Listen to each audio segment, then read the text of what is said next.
রাজ্যে জুনিয়র চিকিৎসকদের আন্দোলন অব্যাহত রয়েছে। আন্দোলন মঞ্চ থেকে এক জুনিয়র চিকিৎসক জানান, আন্দোলনকে দমন করতে কোনো প্রকার হুমকি ধামকি কাজে আসেনি। সিবিআই সন্দীপ ঘোষকে গ্রেপ্তার করেছে, কিন্তু রাজ্য সরকারের পক্ষ থেকে কোনো কার্যকর পদক্ষেপ নেওয়া হয়নি।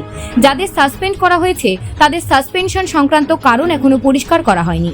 এই পরিস্থিতিতে স্বাস্থ্য কর্মকর্তাদের পদত্যাগের দাবি জোরালো হয়েছে। আজ বিকেল 5টার মধ্যে সুপ্রিম ডেডলাইন ঘনিয়ে আসছে।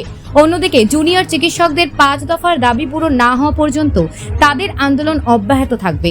দুপুর থেকে সল্টলেকের করুণাময়ী চত্বর উত্তপ্ত। স্বাস্থ্য ভবনের সামনে বিক্ষোভ চলছে। পুলিশ পুরো এলাকা ঘিরে রেখেছে এবং আন্দোলনকারীরা রাস্তায় বসে প্রতিবাদ জানাচ্ছেন। অভিযানে যোগ দিয়েছেন ডাক্তাররা ঝাঁটা হাতে এবং কিছু চিকিৎসক প্রতীকী মস্তিষ্ক ও চোখ নিয়ে মিছিল করছেন।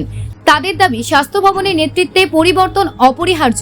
নতুন অপারেশনের মাধ্যমে সমস্যার সমাধান প্রয়োজন। আন্দোলনকারীদের দাবি, স্বাস্থ্য সেক্রেটারি ও স্বাস্থ্য শিক্ষা অধিকর্তার পদত্যাগের দাবিতে তারা অবিচল। আন্দোলনকারীরা স্বাস্থ্য ভবন থেকে 100 মিটার দূরে রাস্তায় বসে প্রতিবাদ জানাচ্ছেন। পরিস্থিতি অত্যন্ত উত্তেজনাপূর্ণ। তাহলেই একমাত্র সুরক্ষা সুনিশ্চিত হয়।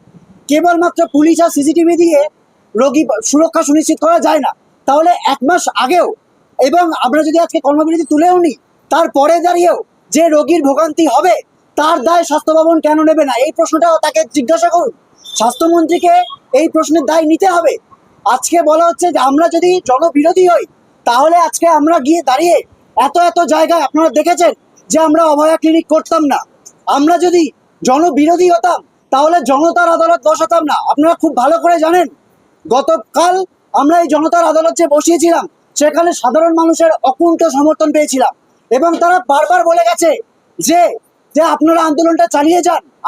আপনাদের আন্দোলন বিচারের দাবিতে তো বটেই।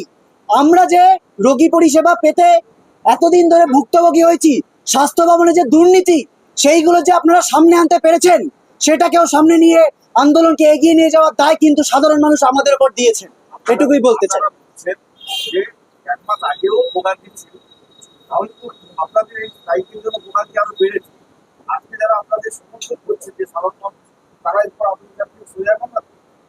দেখুন, সাধারণ মানুষ, আমরা যতটা সাধারণ মানুষের কাছে পৌঁছতে পেরেছি, এটা যদি আপনাদের মনে হয়ে থাকে যে সাধারণ মানুষ আমাদের ওপর থেকে চলে যাবে কেবলমাত্র একটা ফলস ন্যারেটিভের জন্য, তাহলে আমি মনে করি সাধারণ মানুষকে আপনারা ভুল বুঝছেন।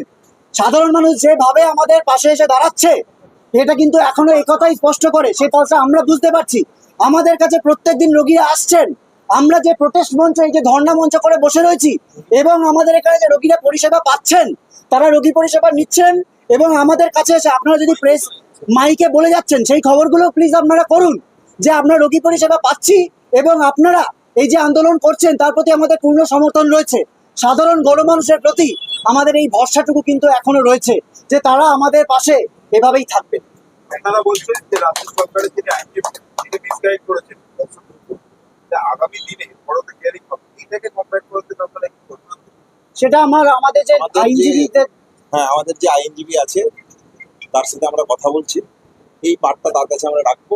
লিগ্যাল প্রসেসে যেভাবে ফার্দার প্রসিডিং হবে সেই স্বাস্থ্য ভবন কি আপনারা কালকে দেখা করতে দেবে? মানে স্বাস্থ্য ভবন করতে পারবেন? কারণ 22 ঘন্টা লালবাজারের সামনে আপনাদের বসে থাকতে হচ্ছে। কাল স্বাস্থ্য ভবনের ছবিটা কেমন হতে চলেছে? আর যদি আপনাদের আটকানো হয় তাহলে কি হবে? এইটা যদি স্বাস্থ্য ভবনে গেলেই আপনারা দেখতে পাবেন। এবং পাশাপাশি আমরা যেটা বলে দিতে চাই যে আমরা স্বাস্থ্য ভবন যাচ্ছি, আমাদের সুনির্দিষ্ট দাবি দেওয়া নেই। আমাদের যে শান্তিপূর্ণ এবং সুসংগঠিত আন্দোলন, আমার মনে হয় না গণতান্ত্রিক পরিষদে একে আটকানোর কোনো জায়গা আছে। অবস্থান বসবে, অবশ্যই বসবে। যদি দেখা যায় যে আমাদের গণতান্ত্রিক এই আন্দোলনকে অগণতান্ত্রিক ভাবে আটকে দেওয়ার চেষ্টা চলছে, তাহলে যে জিনিস আপনারা লালবাজারে দেখেছিলেন সেই জিনিসে দেখতে পারেন একই রকম ভাবে।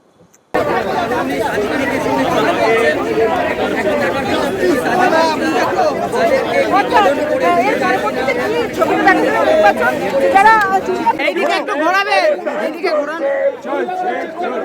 এই হাত ঘোরাচ্ছো কেন? এই দাদা হাত ঘোরাচ্ছো কেন? দাদা ঘোরাও একটু এদিকে। দাদা এইদিকে ঘোরাও।